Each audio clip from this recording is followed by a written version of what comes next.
welcome to our special series on diversity and dementia. I'm Deborah Kahn, founder of Being Patient. This series is produced by Being Patient, but brought to you in support of Eisai, a human healthcare company. Today, I'm so happy to have with us Fayron Epps. Fayron, I've met on a couple of occasions, and she's one of these people who is moving mountains for dementia. We're very grateful to have her with us today. Welcome, Fayron. Thank you. Thank you for having me. So Fayron, I love your story because you really exemplify someone who took a problem. You were in nursing and then later got your PhD, became Dr. Fayron Epps. But you really identified problems that you were seeing within the world of dementia and created a much bigger thing for Black churches. Let's just first start with your journey into dementia as a healthcare provider. Yeah, and so everyone likes to know, Deborah, how did you get started in dementia? You know, do you have a personal story, a personal connection? And what I have to say is that my story is when I was doing literature reviews, I noticed that Blacks, the African American community, was disproportionately impacted by Alzheimer's disease and other forms of dementia. That's my story. That's when I decided, wait, I need to do something about this because I didn't know about it. My family didn't know about it. My community didn't know about this. And so that's when I'm like, I'm taking this on, taking the lead to see whatever I can do to spread dementia awareness. And so a lot of my work started right there, me spreading dementia awareness, educating myself about it, spreading dementia awareness, and then finding Black families that were facing dementia, that was on this journey, and learning from them. And to me, that was really powerful, and it was a humbling experience to hear. Go ahead. No, I'm wondering, when you were noticing that this was a problem, was it the fact that it wasn't talked about enough? But what were you seeing exactly within the Black community in terms of, you know, dealing with dementia? I mean, you say you weren't personally impacted, but you were seeing others around you. Were people just not talking about it? Were they misdiagnosed? What was going on the ground? I think we weren't talking about it, and not misdiagnosed. How about not diagnosed, right? So I had been a nurse for years. So I've worked in the nursing home and worked in clinical care settings, acute care, subacute. And I have to tell you, the majority of my patients that were diagnosed with Alzheimer's disease or a form of dementia were primarily white. So I was not exposed to it as working in an acute care setting. No one in my family, this just was not discussed. And if we saw the word dementia on somebody's record, that much attention wasn't paid to it. What did you find when you were in a healthcare provider? Why were African Americans not getting diagnosed at all or properly? Yeah, so I can't tell you, Deborah, why we weren't. I can only tell you that it was not a thing. This is nothing that we talked about at the kitchen table or when people came home. You know, we will talk about diabetes, hypertension, cancer, HIV made it into the conversation. You know, we'll talk about all these things, but I have to be honest with you, no conversation was held about dementia or Alzheimer's disease. It wasn't until later, once I got into this work, that I started educating my own family about this. And then I'm like, I think so-and-so has this, and we've been not paying attention to it. We just like, yeah, whatever. She's been like that all her life. Leave her alone. You know, and that's what we say. And we just didn't think it was a sense of urgency to it to seek help. And once my great aunt passed, then I go back to the family and they're like, yeah, the doctor did say she might have had dementia, but no one talked about it. Right. So I know that's that's what happened in the community I was raised in and in my family. And I'm just very sure that probably other communities of color and families is the same thing. And I love that. So how did you make that transition from being a care provider to going out to Emory and getting your PhD? And I mean, it's a pretty bold move on your part. And from that very beginning point, did you say, this is why I'm going to school in order to create this, or did one thing just lead to the other? Yeah, so I got my PhD from Southern University in Baton Rouge, Louisiana, which is an HBCU. And my reason for going was family caregiving. So, family caregiving was really big in my family. And I wanted to understand it more and I wanted to improve. I had my paternal side where my uncle was struggling. On my maternal side, my aunt was flourishing as a caregiver. And I wanted to understand it a little bit more. And that's what I originally started off with, Deborah, as me getting into this. This is why I got my PhD, because I wanted to understand family caregiving more. And as I went on to do my postdoc, is when I wanted to narrow it down. In the literature, seeing the disproportionate numbers with Alzheimer's disease and dementia allowed me to narrow it down and just focus on that. And this has been it has turned into my ministry now, Deborah, because it's been a journey for me as well. So I'm learning, growing in this area. And now I feel that I'm at a place where I can really now touch base with the cornerstone of the Black community, which is the churches, and help educate them about this.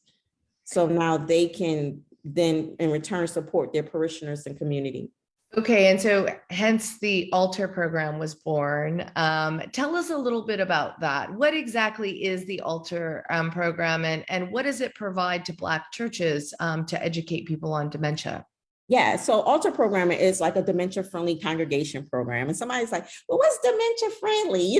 We always hear that, and that's just like a term everybody uses. But basically, it's just for the churches to have an environment, a welcoming environment, a resourceful environment, an inclusive environment, a place where these families can still come and worship, but also get resources and support. And, when I was out talking to families, it just touched my heart because so many of the families were brought up in the church. They worked for the church, but now they were caring for somebody with dementia and the church had forgotten them. This is what they were telling me.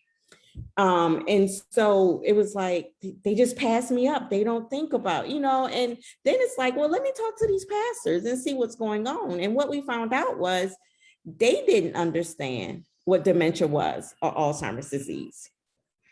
They didn't get it. And so that's when I say, you know what? I have a community advisory board. We said, we're taking it to the church, we're taking it to the pulpit, and we're going to start educating them with the leaders, and then be able to support their congregation and educate the congregation. So part of the program is we do provide this education. Sorry for my daughter in the background. We all get it. We're all. So we provide education. We also connect the churches to education.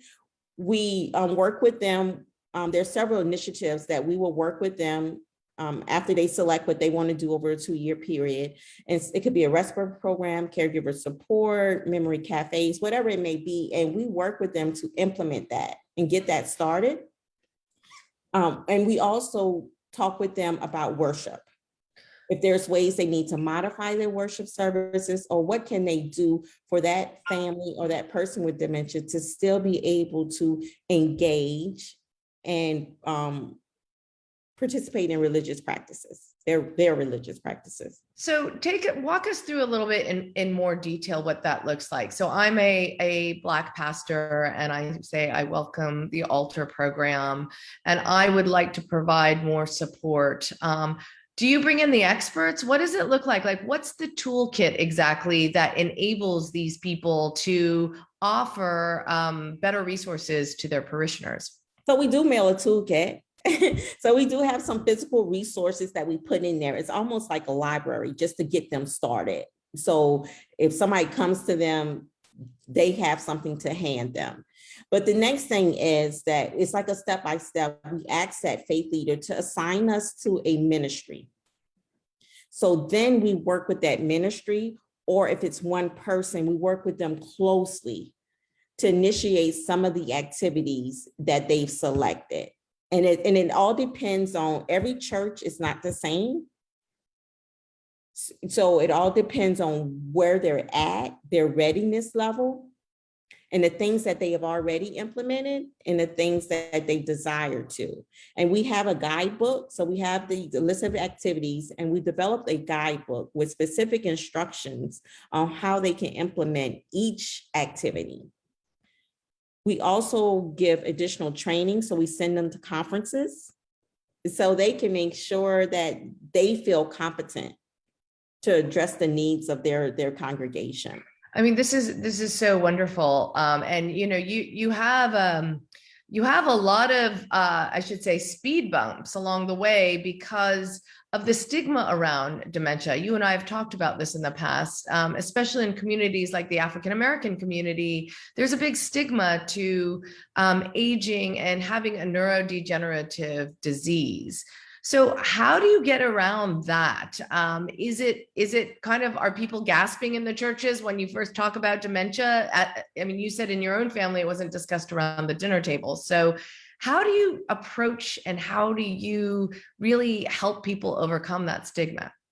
So initially, when I go into the churches, many times they're like, "You're coming."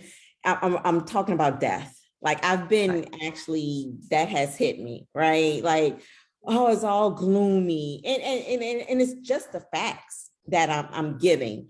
But I don't waver from that because we need to know the truth. We need to know the facts. And then, you know, I'm able to provide, okay, these are the facts. How can we support you? And let's put a plan together.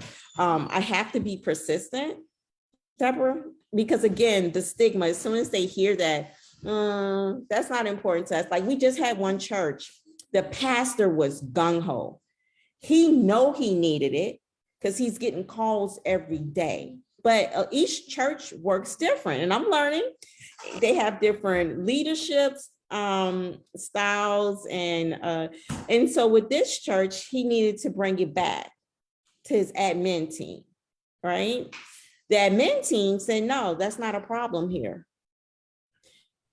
What do we do? So what did you do? He's the lead pastor. Oh, we're still working this out. This is very recent. So we're working this out because now we're asking, can we meet with the admin team? Because sometimes we thought we just meet with the lead pastor, but again, each church is different. And then we're also developing some mini videos that maybe can help, because we're thinking maybe the lead pastor didn't deliver the message the correct way. Right. Yeah. It's and what you are really so validly pointing out is that the approach really has to be bespoke, right? To people. It's not a one size fits all. It's not like, hey, we have this great curriculum here. It's more, tell us what your needs are and what you're hearing on the ground. Tell us a little bit, Fayron, about the impact. I mean, you must have lots of stories, but what are some of the things that you have noted since you've launched the Alter program? I've noted that people can talk about it now. Pastors are bringing it up on the pulpit. So then that allows their parishioners, congregation members, to feel comfortable saying it. So like, for example, Memory Sunday for one AME church, I came and I spoke. So the pastor brought up dementia. I came behind. She allowed me to have this time during service to speak. It's okay. It happens. So my dog's probably going to react to that, but I know, right? It's going to be a reaction, right? Yeah. And then after service, it was the caregiver came up and said, you know what? I've been dealing with this. And, you know, and that's just how it happens. And a lot of people, Deborah, wants to hear numbers. And for this, I don't have these large numbers to say that 500 people now got their memory screen. Right. But I have those stories, because if we have one person that now feels comfortable saying that they're a caregiver, that their parent or spouse or partner has a form of dementia, I feel that that's a victory. Yeah. And, you know, the trend is actually very frightening for diverse populations, especially African American, Latino, in terms of the numbers of people who are expected to have dementia. It is eye-popping and startling. And what about the issue? I mean, we know without more diverse populations of people in clinical trials, we're not going to get to the answers as quickly as we should. And that's just, you know, a hardcore fact. I mean, you know, women is one thing. I mean, Alzheimer's impacts 2/3 of cases are women. And then when you parse out the numbers for diverse populations, African Americans, Latinos, you know, the numbers are staggering. But yet there's lower representation in those trials. So I think a lot of people want to know, what's the answer to getting more people, more diverse populations into clinical research? So Deborah, I don't know if I have the answer, but I have some opinions. That's valid. And I think, you know, because I struggle with this, and I am of the community. I am Black, and that does not mean anything, right? I still have to develop that trust, have that rapport with the communities that I'm trying to recruit from. And one of the biggest things, Deborah, what I've been seeing with a lot of my colleagues and other scientists is that they don't take the time to go to those communities. Many expect the communities to come to them, and that's just not going to happen. It's not. And I've seen the successful programs are the ones that go into the community, interact with the community, let the community see you, what you're doing, and that you're invested in this and you want to make a difference. And then in return, I'm not going to say you're going to have a long line, but people could see that you want to make a difference. Okay, this is somebody we can trust. Because to me, it all boils down to the trust. The distrust, the mistrust of the government, politicians, the medical community, science community. And so we have to be able to break that trust, and just don't assume that they're not going to participate in research, because so many people also assume, and they never even went in the community and asked. And when I have events, you know, one of the things is, if you are the main scientist, come to the community. Do not send someone that's not a good look. It's not. Yeah. I'm just going to be honest. It is not. You know, you send someone and you're like, okay, are you the researcher or the scientist? Can you answer these questions? And more than likely, they cannot answer the questions that they may have, or they don't feel comfortable. And so those are some of the things that I will just recommend for everyone, you know, that we have to do this if we want to shift those numbers. If we want more diversity, we have to go in the community and embed ourselves in these communities and develop that trust. And if someone says no, it's okay. We shouldn't get mad, right? I look at a no as an opportunity for me to go back to the table and work on my message and come back. and Never persist. Yeah, being persistent. And I've had where some communities, some members of the community have said, well, you know, they wanted me to sign up for this study and had to get a lumbar puncture. And I called and I told them I was going to do it, but they didn't call me back. And I was so shocked, because this is what we need. So we also got to make sure we have things in place. So like my team, we have to have a response time.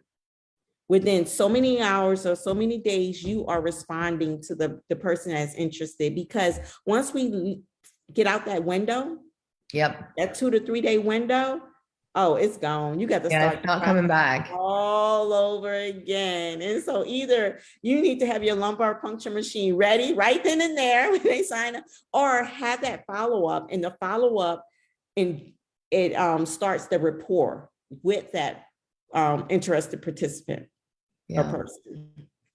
So thank you so much, Fayron, for everything that you do. I think it's incredible what you've done. I mean, really, I mean it when I say you're moving mountains. And if people want to know more about your effort, how do they find out?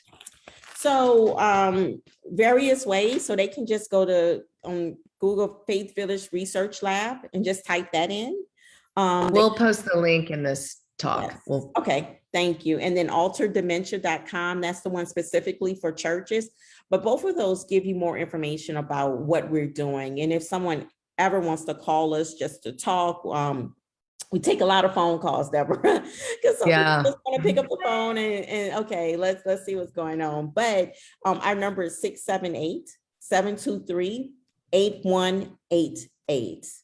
And you can call, you can text that number, and we're be gladly to return and talk to you about the things that we're doing. I do a lot of, majority of my work is faith-based. Majority of my work is in the Black community. And again, I listen to what the needs are of the community. And my goal is to be able to respond to that, developing some type of program or something that these families can use right now. Right. And it's so badly needed.